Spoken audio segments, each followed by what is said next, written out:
In this video, I've got my good friend Maritime Enforcement Specialist First Class Haynes, or ME1 Haines, and he's going to be helping us break down exactly what happened in this video with the Coast Guard member that jumped onto the semi-submersible boat, and answering some of the common questions I hear, like what type of unit would you have to end up at to be able to do this? Is this a common thing in the Coast Guard? And why is the person yelling at the boat in the first place? So stay tuned.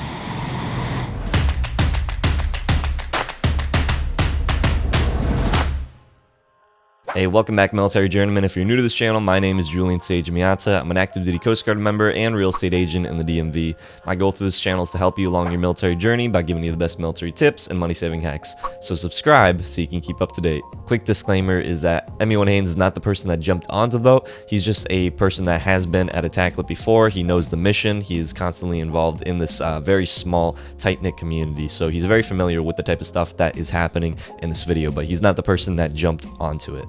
So I'm going to play the video if you haven't seen it already, and then we'll roll right into the interview.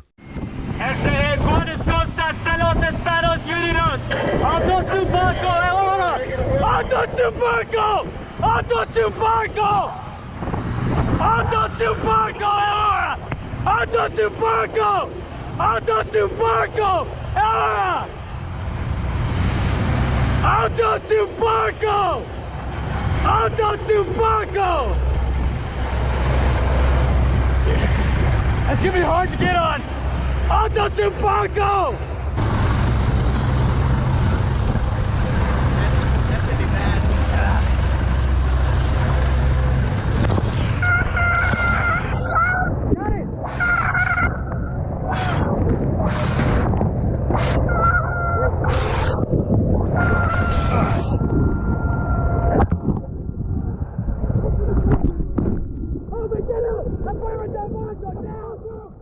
So if you wouldn't mind introducing yourself, ME1. Hey, what's up, everyone? I'm ME1 Brad Haines, and I'm currently an instructor at the Special Missions Training Center in Camp Lejeune, North Carolina. Nice. So we've already done an interview for the people that are interested in going ME, where we broke down some of the different units. We had a general topic of like the different units and stuff like that. So if you want to see that video, I'll include it up in the little description box, or the little icon up here and down in the description box, to definitely go check that series out where I interview ME1 Haines about what it is being an ME. But we're talking specifically about this video. So what is going on in this? I mean, this is something that is this normal for the Coast Guard to be jumping onto submarines? Like, how come this is just blown up and like, I've never seen this stuff before? So I'm going to start by saying I don't want to armchair quarterback anything. The guys did an absolute great job from TACLIT, Tactical Law Enforcement Team. They are the members who were a part of a LEDA, a law enforcement detachment, who were embarked on the Guard Cutter Munro and did this boarding. Now, this is something that's been going on for years, for decades, but it's just not really come to light or come to surface, to be punny about it, until recently, and it's gone viral, to say the least. So what you're seeing is a very anxious time, a very pivotal time in a boarding. So what's happening is the team is embarked on the small boats from the Guard Cutter Munro, making their approach to the SPSS, the self-propelled semi-submersible.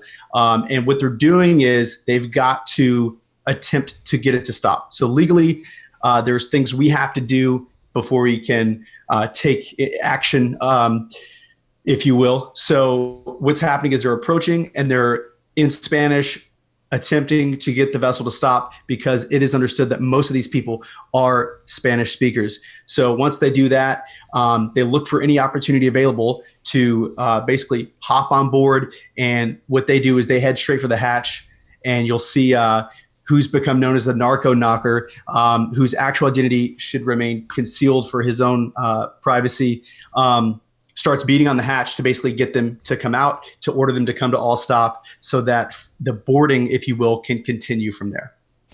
You know, one of the first things that comes to mind is like, this is pretty, like, I'm going to be blunt, this is pretty badass. I've never seen like Coast Guard members doing something like this, because it's just not really publicly released, like you said.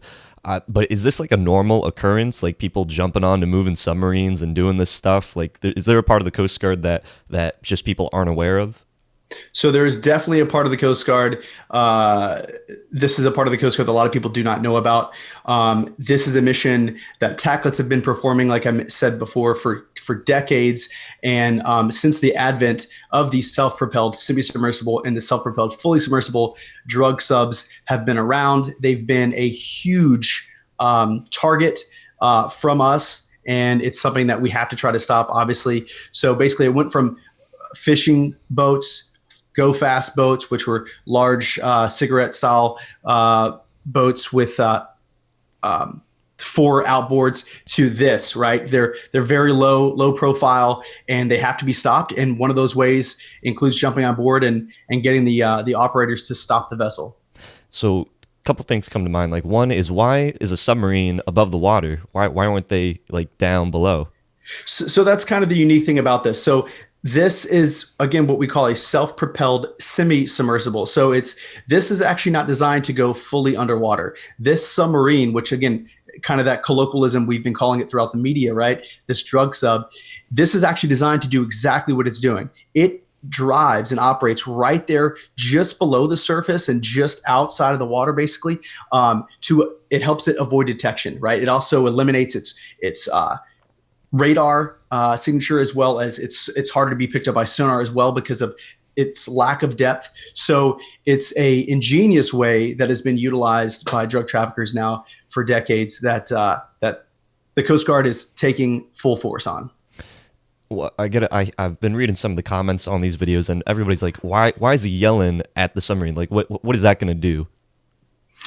Right. So, like I said, we always have things that we have to do first. So always giving a lawful order to stop is one of the things that we have to do, and one of the things he's trying to do. And with that too, again, as I mentioned, the intensity of this moment, right? Sometimes any Coast Guardsman who's been involved with this sort of activity knows that you get calls a lot.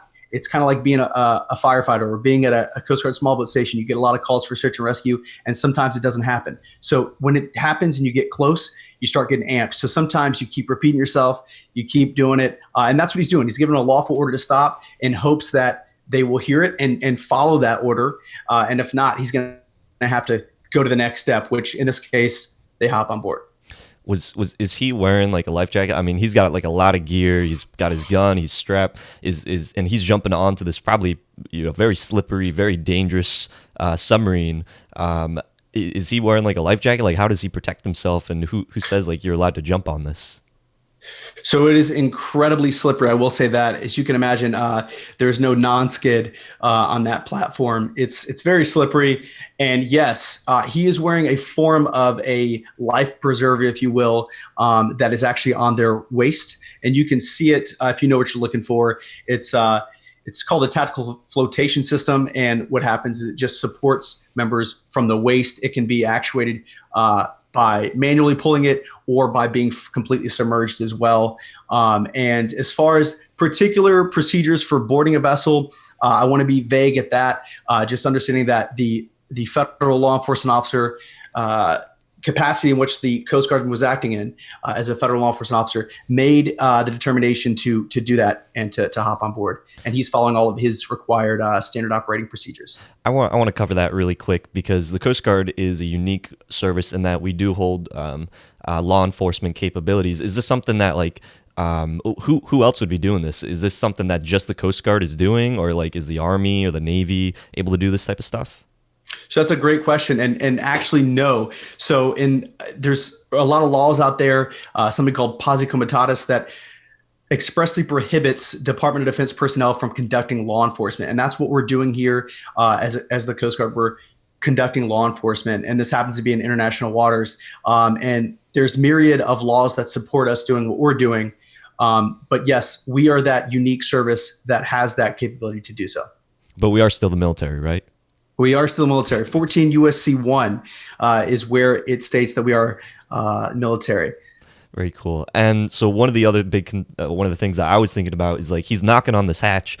That's got to be super stressful and super dangerous. Like, what if they just came out like guns blazing? How come they just open it passively? Again, Not to armchair quarterback anything. There's a lot of scenarios. This could have played out many different ways. And this is something that these law enforcement officers are exposed to, and they calculate those risks, and they do on scene what they feel is the best call. It is a very inherently dangerous job regardless. Not to mention hopping on board while it's moving, knocking on the hatch. There's so many things throughout this. Again, a lot of adrenaline rushing though, and he's got plenty of backup. His team is ready, both his fellow boarding team members and the boat crew, which are alongside him in the small boats. They're willing and able to provide cover for that officer. What type of people are in this submarine? Are these super like cartel type drug smugglers, or are these just like nonchalant? I mean, there was a lot of drugs in the shipment, correct? Correct, and it totally depends. So these are really, on average, they're your run of the mill people who needed a job and were recruited. A lot of these people do this often. Sometimes they go out, they might get caught. They'll do it again once they get released. But it's people doing it, and they're trying to make money. They're trying to, there's a lot of different ways that the cartel recruits people. And sometimes they feel forced into doing it as well, for the protection of their families and so on and so forth. And what else did I want to cover? So the video ends, and the guy opens the hatch. What exactly is happening after that? So after that point, again, there's a lot of procedures that are required to be followed by the team. What's going to happen is the first thing is safety. They've got to get the individuals on board, life jackets, and they have to get them off the platform so that they can ensure that it doesn't what we call scuttle or begin sinking. So there's things they have to do after that as well, which go into the boarding process, where they will collect all the contraband, take all that stuff out and process it. But the biggest thing is getting those personnel detained safely and providing them with personal flotation devices, and then moving forward from there into the boarding. How do you get into a position where you're able to be jumping onto, drug smuggling boats?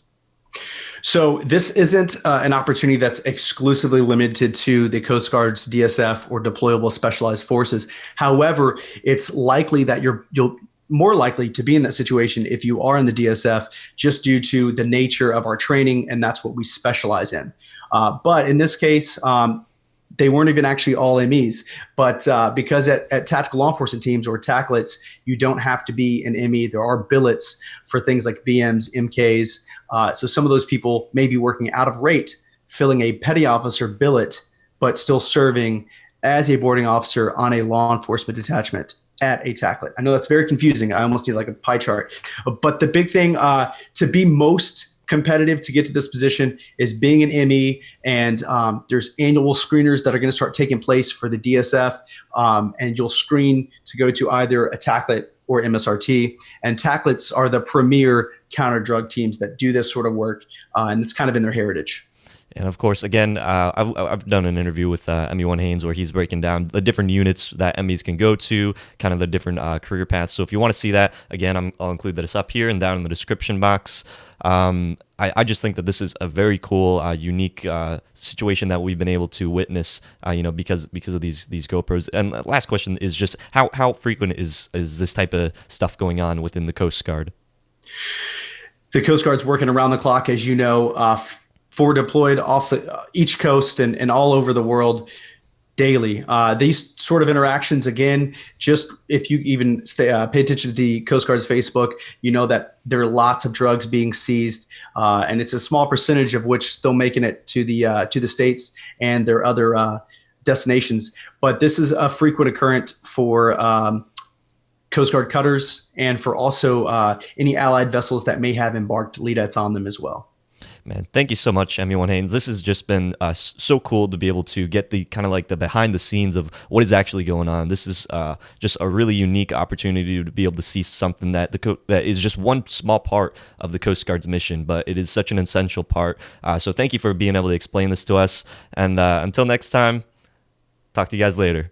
Hope you guys liked this video. If you did, give it a big thumbs up and consider subscribing if you haven't already. If you like this video and you want to know more about what a maritime enforcement specialist does, then click the little video icon box up here or keep watching down here.